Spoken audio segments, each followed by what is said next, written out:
Doctor ortho Ayurvedic oil and capsule, अब दर्द भी घुटने टेकेगा। हरिद्वार में सीएम धामी ने दी 495 करोड़ की परियोजनाओं को हरी झंडी। कर्मचारियों के महंगाई भत्ते में भी बढ़ोतरी को मंजूरी। हरिद्वार में सीएम धामी ने श्री प्रेमनगर आश्रम में की शिरकत। सीएम ने श्री राम कथा में हिस्सा लिया।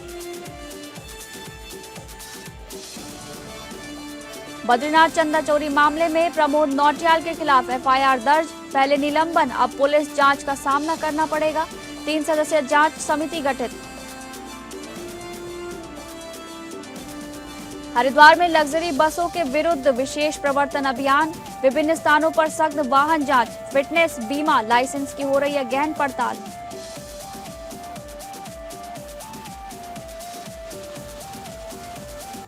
नमस्कार, आप सभी का बहुत बहुत स्वागत है उत्तराखंड न्यूज में। मैं हूं आपके साथ शालिनी राणा। शुरुआत करेंगे उत्तराखंड से जुड़ी खबरों की, जहां हरिद्वार में उत्तराखंड के मुख्यमंत्री पुष्कर सिंह धामी ने उत्तराखंड में विकास कार्यों को गति देने के लिए करीब 495 करोड़ रुपए की विभिन्न परियोजनाओं को वित्तीय एवं प्रशासनिक स्वीकृति दी है। अगले वर्ष हरिद्वार में होने वाले कुंभ मेले की तैयारियों के तहत निर्बाध विद्युत आपूर्ति के लिए 40 से ज्यादा करोड़ रुपए मंजूर किए गए हैं, जिसमें 17.55 करोड़ रुपए की पहली किस्त जारी होगी। इसके अलावा रामनगर में 38.58 करोड़ की बहुमंजिला पार्किंग, चंपावत में एडवेंचर पार्क और देहरादून आरटीओ कार्यालय के द्वितीय तल निर्माण को भी हरी झंडी मिली है। नरेंद्र नगर, लक्सर, सितारगंज, हरिद्वार, धारचूला सहित कई क्षेत्रों में सड़क निर्माण और पुनर्निर्माण होगा। सल्ट के शिव मंदिर सौंदर्यकरण, चौखुटिया में राम पादुका स्नान घाट, चंपावत महिला प्रौद्योगिकी पार्क और गूंजी गांव के विकास को भी मंजूरी दी गई है। शहर निकायों को 328.28 करोड़ और जिला पंचायतों को 82.21 करोड़ रुपए की दूसरी तिमाही की राशि जारी होगी। रुद्रपुर पीएसी में बैरक निर्माण के लिए 19.91 करोड़ भी स्वीकृत किए गए हैं। साथ ही 5वें वेतनमान का महंगाई भत्ता 474% से 483% और छठे का 257% से 262% किया गया है, जो 1 जनवरी 2026 से लागू किया गया।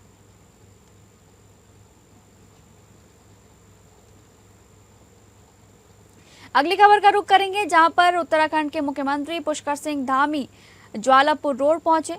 हरिद्वार में स्थित श्री प्रेमनगर आश्रम पहुंचे और सीएम धामी ने श्री राम कथा में भी हिस्सा लिया, जहां उन्होंने कई प्रमुख और दिव्य श्री राम कथाओं का आयोजन देखा, जहां अक्सर जाने माने कथावाचक जैसे कि पूज्य मुरारी बापू भक्तों को राम कथा का रसपान कराते हैं। कथा के दौरान भक्तों के लिए प्रतिदिन सुबह के समय प्रवचन और आयोजन भी किया जाता है।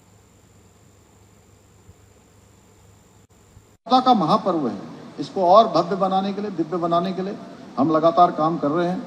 मेरा पूरा दृढ़ विश्वास है कि हमारे संतों के आशीर्वाद से, सबके सहयोग से हरिद्वार कुंभ पूरे देश के लिए एक आकर्षण और प्रेरणा का केंद्र बनेगा।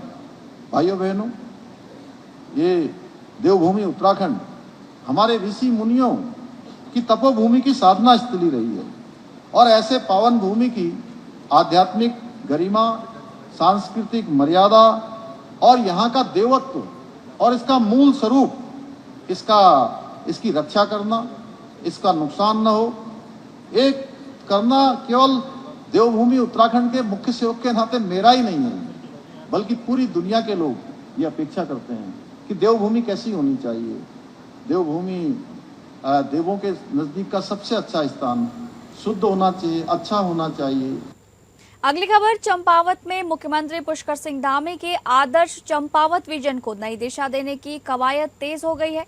लोहाघाट नगर क्षेत्र और आसपास के इलाकों के लिए तैयार किए जा रहे मास्टर प्लान 2041 के प्रारूप पर अब आमजन की राय ली जाएगी। जिला प्रशासन ने लोगों से 30 जुलाई तक अपने सुझाव और आपत्तियां दर्ज कराने की अपील की है। लोहाघाट नगर पालिका अध्यक्ष गोविंद वर्मा की अध्यक्षता, जिलाधिकारी मनीष कुमार के निर्देशन में आयोजित बैठक में मास्टर प्लान 2041 के प्रारूप पर विस्तृत चर्चा की गई। ये योजना लोहाघाट नगर पालिका के साथ कोलीडेक, कालीगांव, पाटन, पाटनी और पाऊ गांव क्षेत्र के सुनियोजित एवं संतुलित विकास का रोड मैप तैयार करेगी। जिलाधिकारी मनीष कुमार ने कहा कि मास्टर प्लान का उद्देश्य भविष्य की आवश्यकताओं को ध्यान में रखते हुए आधुनिक आधारभूत सुविधाओं का विकास करना है। उन्होंने स्पष्ट किया कि कृषि और बागवानी गतिविधियों पर इसका कोई प्रतिकूल प्रभाव नहीं पड़ेगा। साथ ही आपदा संवेदनशील क्षेत्रों में सुरक्षित और वैज्ञानिक विकास सुनिश्चित करने में भी ये योजना महत्वपूर्ण साबित होगी। जिलाधिकारी ने बताया कि यदि किसी नागरिक को मास्टर प्लान के संबंध में कोई सुझाव, आपत्ति या शंका है तो वो 30 जुलाई 2026 तक जिला मुख्यालय, संबंधित तहसील या विकासखंड कार्यालय में लिखित रूप से अपना पक्ष प्रस्तुत कर सकता है। प्राप्त सभी सुझावों और आपत्तियों को गंभीरता से परीक्षण किया जाएगा तथा जनहित में आवश्यक संशोधन भी किए जाएंगे। 2-3 विषय है जो प्लान प्रपोज्ड है, जो नियोजन की दिशा में जो कार्य हो रहा है, इसमें सबसे पहला तो डेवलपमेंट जो हो, विकास हो, किस प्रकार से हो, उसके संबंध में school of planning and architecture है, दिल्ली की बहुत अच्छी संस्था है, गवर्नमेंट की बहुत ही रिनाउंड ये जो है शिक्षण संस्थान है, उनके द्वारा यहाँ पे सभी के मध्य प्रेजेंटेशन किया गया कि जो हमारे डेवलपमेंट का विकास का जो रूपरेखा होगी वो किस प्रकार से होनी चाहिए। तो मास्टर प्लान पे विभिन्न घटकों पे बताया गया। उसके क्रम में जो सुझाव थे या कुछ जो क्वेरीज थी वो लोगों ने यहाँ पर अपनी अपनी उठाई। चंपावत जनपद में मुख्यमंत्री पुष्कर सिंह धामी के निर्देश पर चल रहे जन जन की सरकार जन जन के द्वार अभियान के तहत दूरस्थ खूनाबोरा गांव में जन समस्या निवारण एवं बहुउद्देश्य शिविर आयोजित किया गया। शिविर में जिलाधिकारी मनीष कुमार ने स्वयं ग्रामीणों की समस्याएं सुनी और संबंधित अधिकारियों को मौके पर ही समाधान के निर्देश दिए। विकासखंड लोहाघाट की ग्राम पंचायत भुमलाई के खूनाबोरा में आयोजित इस शिविर में 24 विभागों ने अपने स्टॉल लगाकर सरकारी योजनाओं की जानकारी दी और मौके पर ही सेवाएं उपलब्ध कराई। कुल 109 लाभार्थियों को विभिन्न योजनाओं का लाभ मिला। स्वास्थ्य परीक्षण, होम्योपैथिक चिकित्सा, कृषि संबंधी जानकारी, प्रमाण पत्रों का निर्गमन तथा खाता खतौनी से जुड़ी सेवाओं का भी शिविर में निस्तारण किया गया। शिविर के दौरान ग्रामीणों से पेयजल, सड़क, बिजली, पुल, विद्यालयों के विकास, मंदिरों के सौंदर्यीकरण और अन्य विकास कार्यों से जुड़े करीब 25 आवेदन प्राप्त हुए। जिलाधिकारी ने सभी मामलों में संबंधित विभागों को समयबद्ध कार्रवाई के निर्देश दिए। ग्राम पाटन पाटनी की ममता के पुत्र का जन्म प्रमाण पत्र बनाने, ग्राम बिलाई स्थित मां भगवती मंदिर के सौंदर्यीकरण, सुरक्षा दीवार और ओपन जिम की स्थापना तथा खालगड़ा कोट बसान मोटर मार्ग के डामरीकरण जैसे मामलों पर भी जिलाधिकारी ने तत्काल आवश्यक कार्रवाई के निर्देश दिए। शिविर में अपना स्कूल अपनी जमीन अभियान के तहत विद्यालय की भूमि के मालिकाना हक का प्रस्ताव शासन को भेजने, वर्ष 2008 से बंद पेयजल योजना के पुनर्संचालन तथा ऋषिकेश्वर मंदिर में रेलिंग और टिन शेड निर्माण की मांगों पर भी सकारात्मक आश्वासन दिया गया है। हर एक चीज की समस्या आई है, दवाई के लिए, नसों के लिए दिक्कत, जो भी महिलाएं आई हैं हमारे गांव से वो सब समस्या कर रही हैं और दवाई ले जा रही हैं। बहुत अच्छा लगा। इसलिए ये जिलाधिकारी जी का, मुख्यमंत्री जी का बहुत बहुत धन्यवाद। जन जन के सरकार जन जन के द्वार उससे पूर्व में शिविर लगे हुए थे, उनके अंतर्गत ये जो दूसरे फेज में 4 है। मोटो यही है कि हमारे जो दूरस्थ और हमारे जो रिमोट हैं, गांव हैं, जो ऐसे लोग हैं जो मुख्यालय या तहसील या ब्लॉक कार्यालय नहीं आ सकते हैं, वहां तक प्रशासन के बीच पहुंचे। कैंप ये बहुत अच्छी पहल है और लेकिन थोड़ा सा मौसम ने यहाँ पे साथ नहीं दिया कि माननीय मुख्यमंत्री श्री पुष्कर सिंह धामी जी के मुख्य सेवक के तौर पर कार्य करते हुए 5 वर्ष पूरे हुए हैं। उसी के उपलक्ष्य में सेवा पखवाड़ा के तहत जन जन की सरकार जन जन के द्वार के तहत यहाँ पर इस न्याय पंचायत भुमलाई के ग्राम पंचायत खूनाबोरा के इस उच्चतर माध्यमिक विद्यालय में आज ये शिविर आयोजित किया गया है। अपने क्षेत्र की समस्याओं को लेकर, लोहाघाट की समस्याओं को लेकर यहाँ पर आया था, जिसमें तत्काल त्वरित कार्रवाई हुई। अगली खबर का रुख करेंगे, जहां पर हरिद्वार जिलाधिकारी और जिला निर्वाचन अधिकारी मयूर दीक्षित ने बताया है कि विशेष गहन पुनरीक्षण यानी कि SIR के महत मतदाता सूची अपडेट करने का काम तेजी से जारी है। सभी फॉर्मों का डिजिटलाइजेशन और पूरा कर लिया गया है, लेकिन कुछ फॉर्म अनकलेक्टेबल श्रेणी में आने के चलते उनकी ड्राफ्ट सूची शीघ्र जारी की जाएगी। ड्राफ्ट सूची प्रकाशित होने के बाद किसी भी मतदाता के पास दावा या आपत्ति दर्ज कराने का अवसर होगा।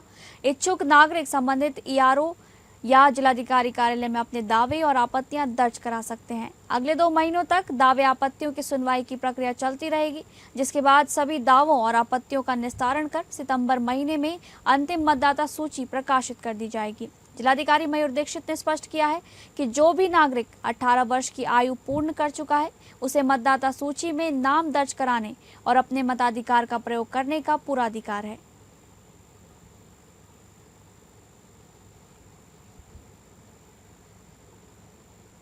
यात्रियों की सुरक्षा और सुगम यातायात सुनिश्चित करने के लिए परिवहन विभाग ने हरिद्वार में लग्जरी बसों के खिलाफ विशेष प्रवर्तन अभियान चलाया है। अभियान के तहत शहर के विभिन्न स्थानों पर सघन वाहन जांच की गई। जांच टीम में बसों के परमिट, फिटनेस, बीमा, कर और चालकों के ड्राइविंग लाइसेंस की बारीकी से पड़ताल की। इस दौरान नियमों का उल्लंघन करने वाले कुल 60 चालान किए गए हैं, जिनमें 15 लग्जरी बसें शामिल थी। गंभीर खामियां मिलने पर 2 बसों को मौके पर ही सीज कर दिया गया। वहीं तकनीकी और सुरक्षा मानकों में कमी पाए जाने पर 4 बसों की फिटनेस निरस्त करने का सिफारिश भी की गई है। टीम ने कश्यप धर्मशाला क्षेत्र में विशेष निगरानी रखी, जहां लग्जरी बसों के अवैध रूप से रुकने से अक्सर हाईवे पर जाम लग जाता था। अब बसों का संचालन केवल निर्धारित स्थानों पर ही सुनिश्चित किया जाएगा। विभाग ने साफ किया है कि यात्रियों की सुरक्षा के साथ खिलवाड़ बर्दाश्त नहीं होगा। नियम तोड़ने वालों के खिलाफ मोटर वाहन अधिनियम के तहत कड़ी कार्रवाई होगी। साथ ही सभी चालकों को यातायात नियमों और सुरक्षा मानकों का कड़ाई से पालन करने के निर्देश भी दिए गए हैं।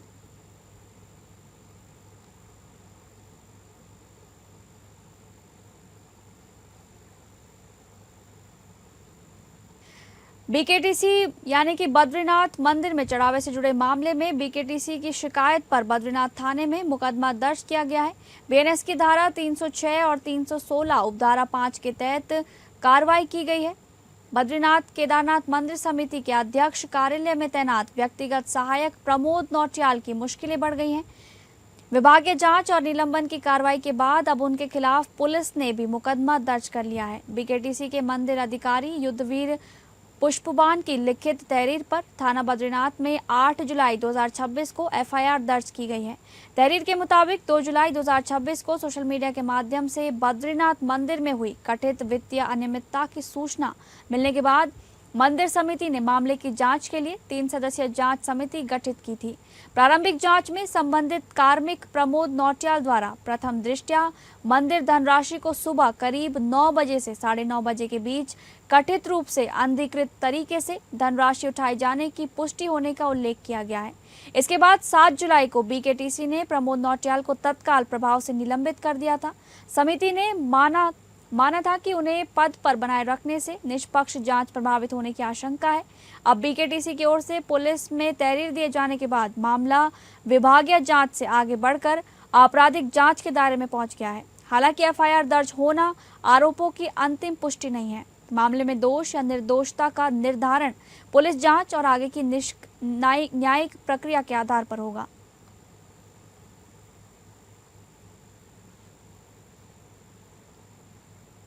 अगली खबर का रुख करेंगे, जहां पर चमोली में राज्य स्तरीय 20 सूत्री कार्यक्रम और कार्यान्वयन समिति की समीक्षा बैठक उपाध्यक्ष रामपाल सिंह की अध्यक्षता में जिला कार्यालय सभागार में आयोजित की गई। बैठक में विभिन्न विभागों द्वारा 20 सूत्री कार्यक्रम के अंतर्गत संचालित योजनाओं एवं कार्यक्रमों की प्रगति रिपोर्ट प्रस्तुत की गई। उपाध्यक्ष ने विभागवार उपलब्धियों की विस्तार से समीक्षा करते हुए अधिकारियों को निर्धारित लक्ष्य अनुसार कार्य करने और सभी योजनाओं के प्रभावी क्रियान्वयन को प्राथमिकता देने के साथ साथ कार्यों में नवाचार लाने के निर्देश दिए। उन्होंने कहा कि 20 सूत्री कार्यक्रम सरकार की जन कल्याणकारी योजनाओं को जनता तक पहुंचाने का महत्वपूर्ण माध्यम है, इसलिए सभी विभाग ये सुनिश्चित करें कि योजनाओं का लाभ पात्र लाभार्थियों को समयबद्ध रूप से प्राप्त हो। बैठक में गरीबी उन्मूलन, कृषि और एवं सिंचाई, महिला एवं बाल विकास, स्वास्थ्य स्वच्छता, सामाजिक सुरक्षा पेंशन, ग्रामीण विकास, रोजगार सृजन, जल जीवन मिशन, पीएम आवास योजना सहित अन्य बिंदुओं की विस्तृत समीक्षा की गई। उन्होंने कहा कि किसानों, महिलाओं, युवाओं एवं वंचित वर्गों के हित में संचालित कार्यक्रमों को अभियान मोड में प्रभावी ढंग से लागू किया जाए ताकि जिले की समग्र विकास स्थिति और बेहतर हो सके।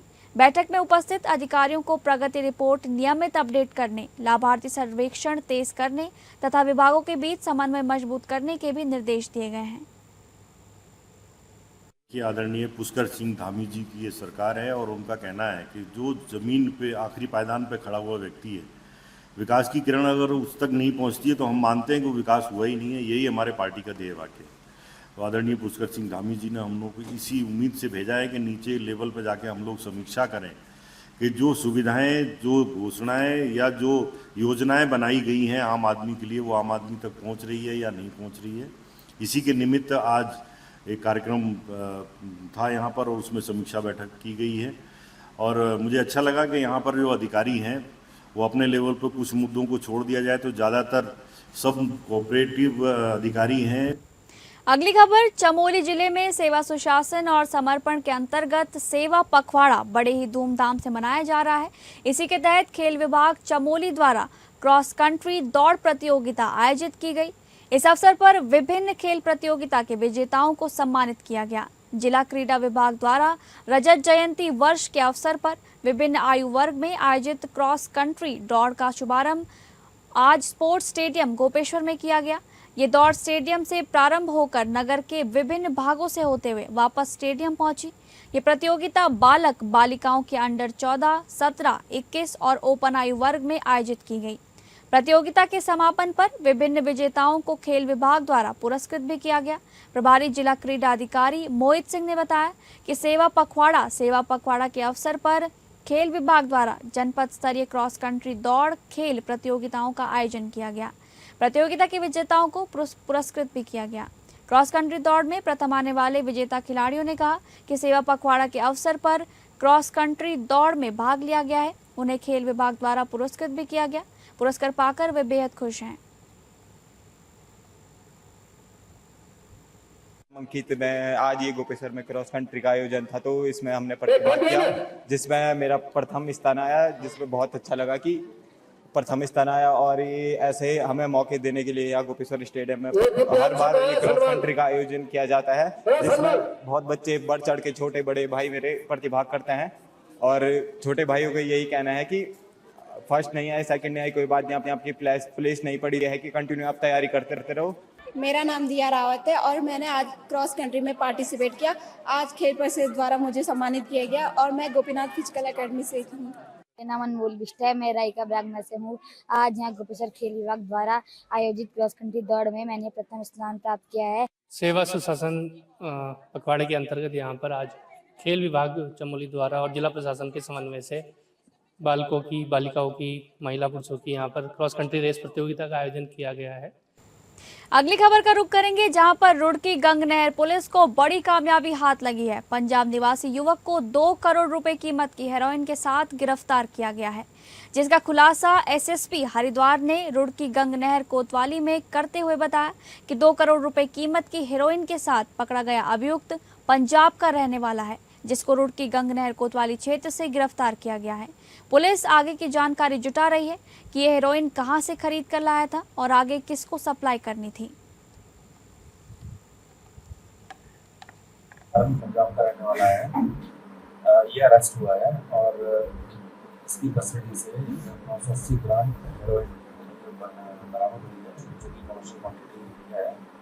हेरोइन की कमर्शियल क्वांटिटी 250 ग्राम है, उससे काफ़ी ज़्यादा मात्रा है और इससे अभी ज्वाइंट इंटरोगेशन और एजेंसी से हमारा चल रहा है और इसमें एंटीकेस का केस रजिस्टर कर दिया है। और चूँकि ये बड़ा प्रकरण है और इसमें काफ़ी दिनों से शानदार पुलिस की क्षेत्राधिकारी एसपी उनके नेतृत्व में बड़ा अच्छा काम किया है। इसमें अरेस्ट हुई है और इससे संबंधित जो भी व्यक्ति हैं जिनसे लेके आया है या फॉरवर्ड लिंकेजेस जहाँ देने जा रहा था उस साउंड में पूछताछ करी हुई है और फिलहाल इसको पुलिस कस्टडी में भेजा जा रहा है। उत्तराखंड के सीमांत जनपद चंपावत के लिए 6 जुलाई 2026 का दिन ऐतिहासिक बन चुका है, क्योंकि केंद्रीय रेल मंत्री अश्विनी वैष्णव, उत्तराखंड के मुख्यमंत्री पुष्कर सिंह धामी, महाराष्ट्र के मुख्यमंत्री देवेंद्र फडणवीस, रेल राज्य मंत्री रवनीत सिंह, केंद्रीय राज्य मंत्री जितिन प्रसाद और अजय टम्टा ने टनकपुर, नांदेड़ और पीलीभीत से एक साथ टनकपुर नांदेड़ एक्सप्रेस, नांदेड़ मुंबई एक्सप्रेस तथा टनकपुर पीलीभीत ट्रेन सेवा के शाहजहांपुर तक विस्तार का शुभारंभ हरी झंडी दिखाकर किया। देवभूमि उत्तराखंड के टनकपुर से हुजूर साहिब नांदेड़ के लिए नई सर्विस चालू हुई। तराई के क्षेत्र में हमारे बहुत सारे सिख भाई और बहन जो रहते हैं उनकी साइड से लगातार डिमांड थी। श्री रवनीत सिंह बिट्टू जी, श्री जितिन प्रसाद जी और श्री टमटा जी लगातार उन्होंने डिमांड की थी। तो आज हुजूर साहिब नांदेड़ साहिब से शुरू हुई देवभूमि टनकपुर में, उत्तराखंड के टनकपुर में ये गाड़ी, जो कि माननीय मुख्यमंत्री श्री पुष्कर सिंह धामी जी ने भी डिमांड की थी। इसका एक आज से संचालन शुरू होगा। साथ ही साथ माननीय मुख्यमंत्री श्री देवेंद्र फडणवीस जी ने जो डिमांड की थी और श्री अजीत गोपचड़े जी ने, श्री अशोक राव चौहान जी ने डिमांड की थी कि हुजूर साहिब नांदेड़ से वाशी हिंगोली होते हुए मुंबई के लिए एक ट्रेन सर्विस चालू हो, जिससे कि विदर्भा और मराठवाड़ा के कई जिले उनको मुंबई से कनेक्टिविटी हो, वो ट्रेन। तो फिलहाल उत्तराखंड न्यूज में बस इतना ही। नमस्कार।